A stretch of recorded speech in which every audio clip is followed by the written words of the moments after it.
আসসালামু আলাইকুম। আজকের রেসিপি হচ্ছে গরুর মাংস রান্না। আর গরুর মাংস এখানে আমি একটু বেশি পরিমাণে রান্না করে শেয়ার করছি। এখানে আমি 5 কেজি গরুর মাংস নিয়েছি।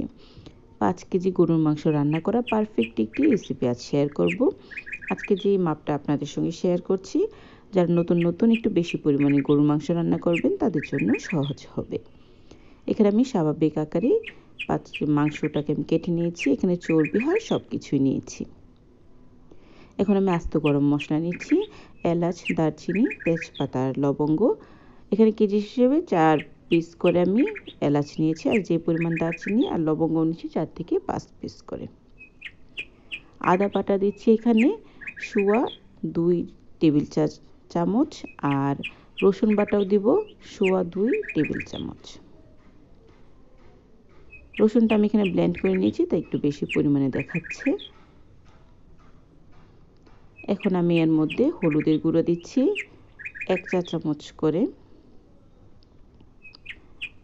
1 চা চামচ করে এখানে কেজি হিসেবে দিচ্ছি। এখানে 5 চা চামচ হলুদের গুঁড়ো দিলাম, আর দিলাম 10 চা চামচ মরিচের গুঁড়া, আর জিরার গুঁড়া দিচ্ছি 2.5 টেবিল চামচ, আর দিচ্ছি ধনিয়ার গুঁড়ো 2.5 টেবিল চামচ। এখানে আমি স্বাদ মতো লবণ অ্যাড করে দিচ্ছি, আর দিয়ে দিব এখানে পেঁয়াজ কুচি করে কেটে। এখানে কেজি হিসেবে 100 গ্রাম পেঁয়াজ আমি নিয়েছি, মানে এখানে 5 কেজির জন্য আমি এখানে হাফ কেজি পরিমাণের পেঁয়াজ নিয়ে নিলাম। আর যদি কেউ আরও বেশি পেঁয়াজ পছন্দ করেন তাহলে আর একটু বেশি দিতে পারেন। এখন পেঁয়াজটা দিয়ে এখানে আমি সয়াবিন তেল দিব।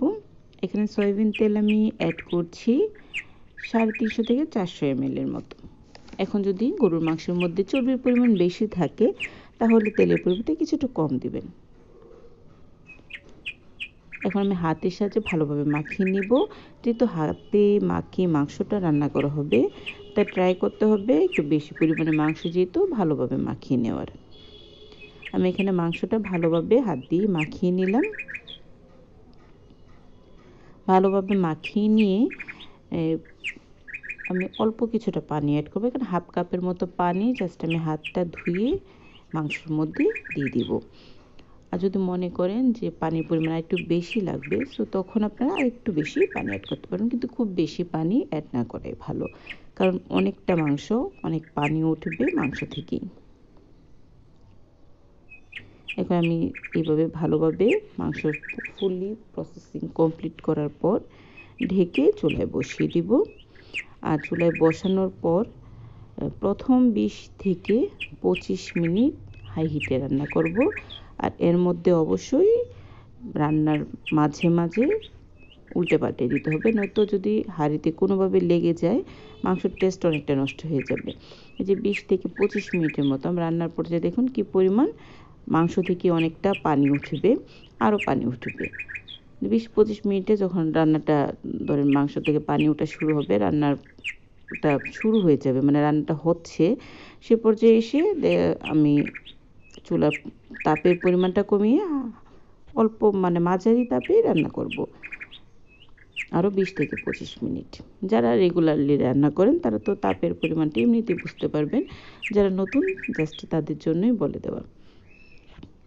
পরে রান্নাটা যখন প্রায় হয়ে আসবে তখন আমি অল্প আছে আর 20 মিনিটের মতো চুলায় বসিয়ে রাখবো আর নেড়ে চেড়ে দিব।